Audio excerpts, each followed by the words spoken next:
Selamat malam sahabat Winters. Malam ini kembali kita akan mengikuti perjalanan saya di sebuah rumah warga, tepatnya di RT 06 Gang 5 Wonorejo Indah Timur Rungkut, Surabaya.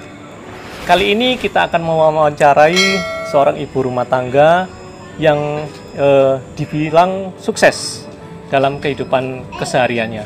Nah, seperti apa wawancara yang akan kita laksanakan malam ini? Mari kita ikuti keseruan kami di channel Wintim 06 ini.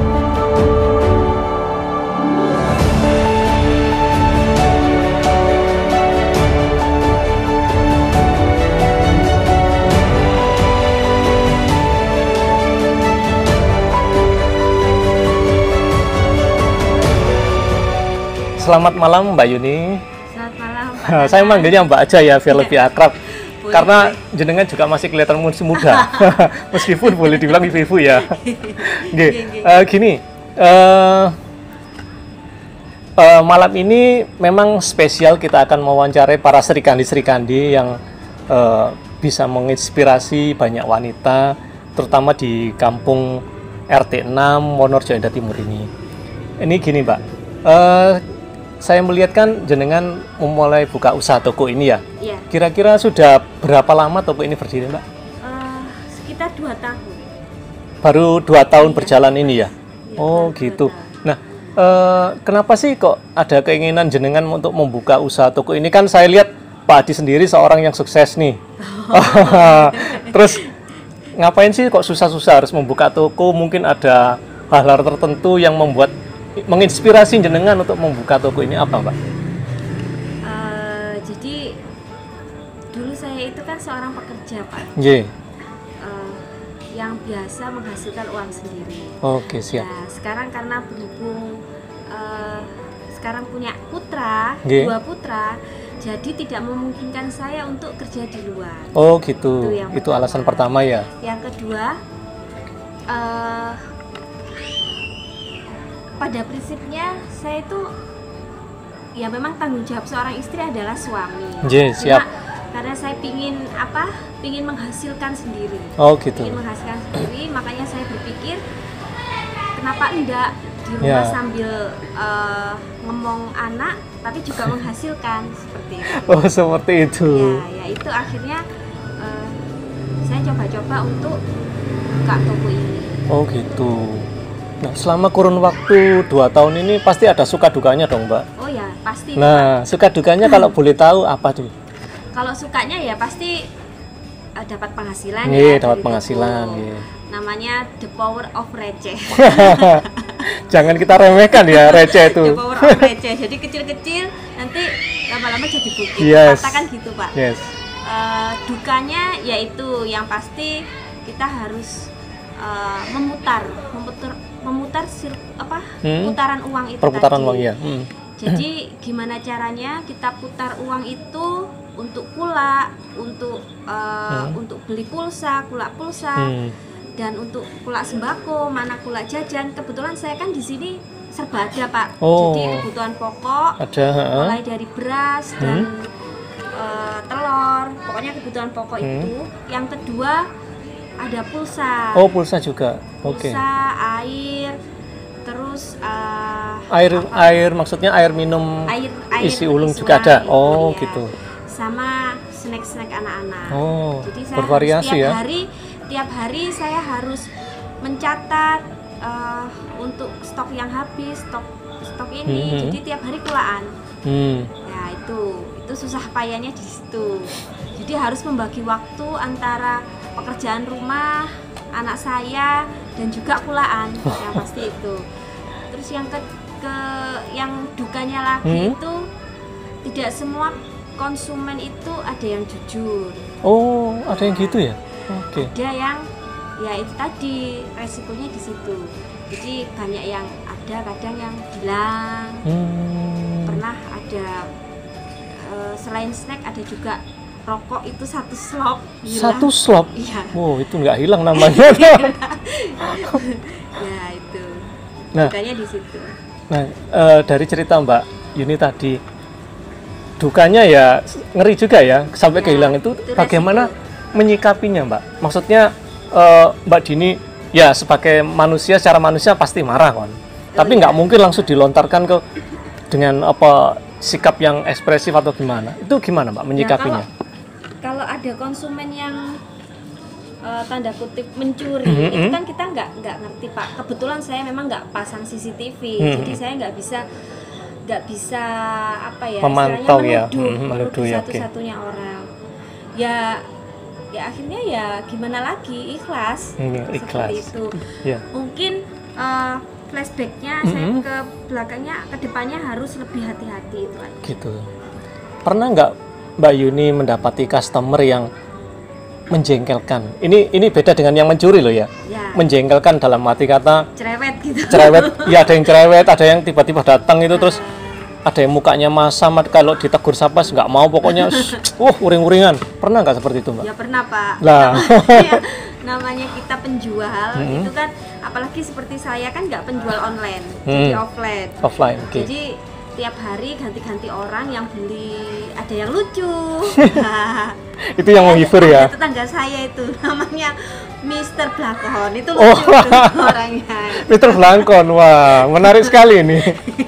Itu lucu itu Pak orangnya. Kapan-kapan bisa kita temui berarti ya. Ya, boleh. Siap. Diwawancarai aja itu. Oke, siap, Mbak. Ya ada yang cerewet ada. Ada yang cerewet. Yang minta cepet ada, ya macam-macam lah. Macam-macam ya. Tergantung bagaimana kita menyikapi mereka. Ya penjual kan harus sabar, pembeli itu adalah raja. Oh, iya itu Pak, pembeli adalah raja, jadi ya tetap kita layani dengan sebaik mungkin. oh gitu.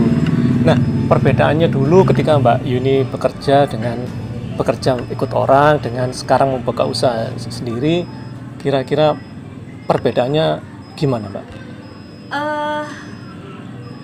Tergantung situasinya ya. Kalau dulu saya sebelum berkeluarga ya saya mungkin lebih enjoy ikut orang karena resikonya kan sedikit.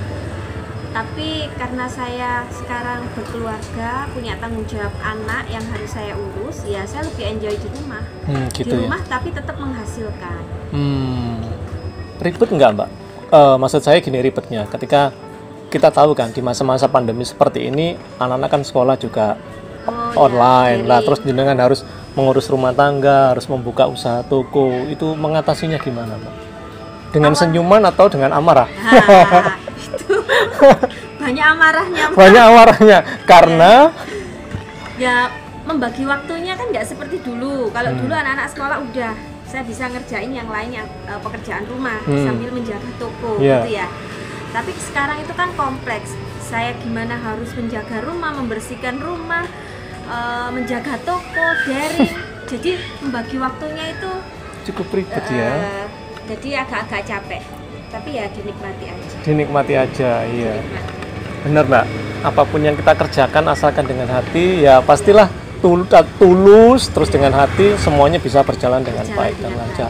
Nah, selain dari customer dari tempat jenengan tinggal ini, kira-kira ada customer di luar sini enggak, Mbak? Di luar sini maksudnya di area Wonorejo Indah Timur.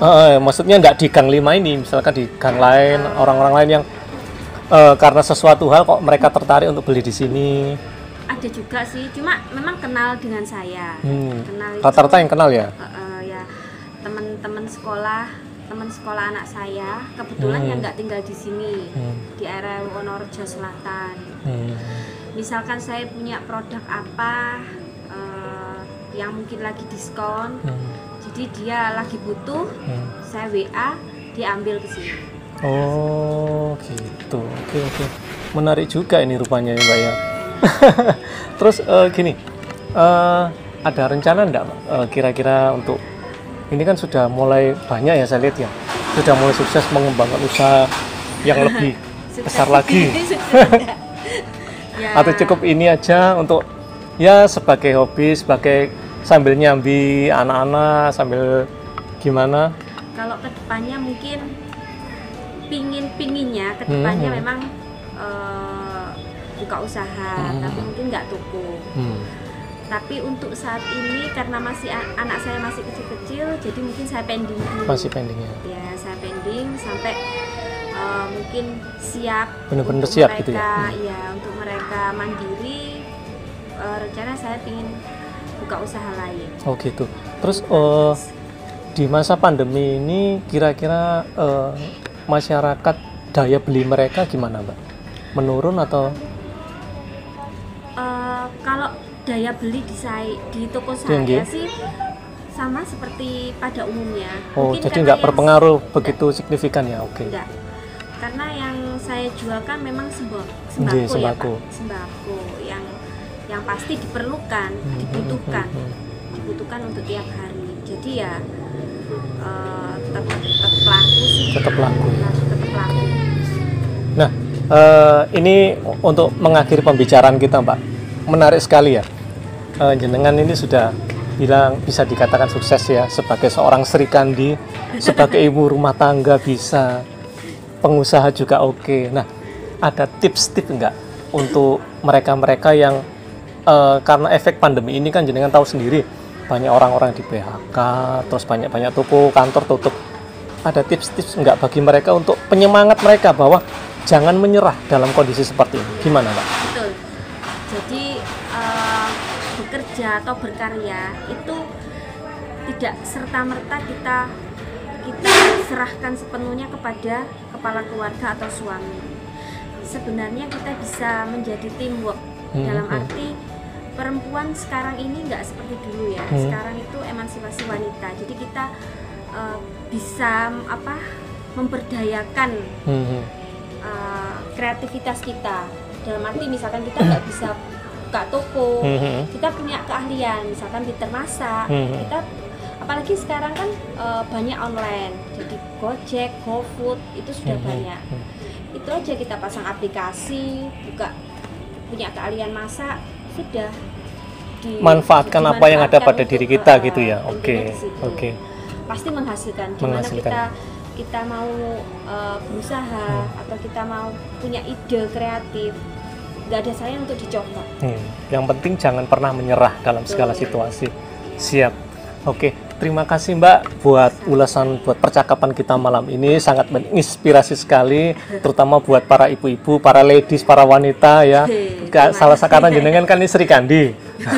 Jadi tujuannya untuk membangkitkan terutama untuk wanita-wanita supaya mereka lebih bisa mandiri lagi, lebih bisa berkreasi lagi. Oke, pemirsa Winters, itu tadi percakapan saya dengan Mbak Yuni, sangat menginspirasi sekali. Satu hal yang perlu saya ungkapkan di sini, Mbak Yuni ini tokonya, saya sendiri pernah ke sini ya. Mbak Yuni itu memiliki ciri khas khusus, ciri khas tersendiri di tokonya ini. Ciri khas itu apa? Mbak Yuni ini orangnya murah senyum. Nah, dikatakan senyum itu adalah ibadah. Jika kita tersenyum, misalkan ada pelanggan yang emosi, marah, ataupun istilahnya orang itu dari rumah sudah feel-nya nggak dapet. Ketika dia masuk ke toko, ketemu Mbak Yuni, disapa, disenyumin, secara tidak langsung hatinya sedikit banyak sudah mulai luluh.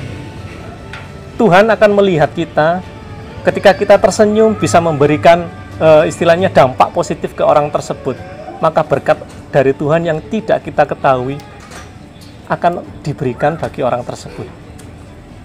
Ingat, ada satu pesan yang perlu diingat oleh sahabat Winters. Jangan pernah berdoa di media sosial, karena yang menjawab para netizen. Itu. Salam Winters.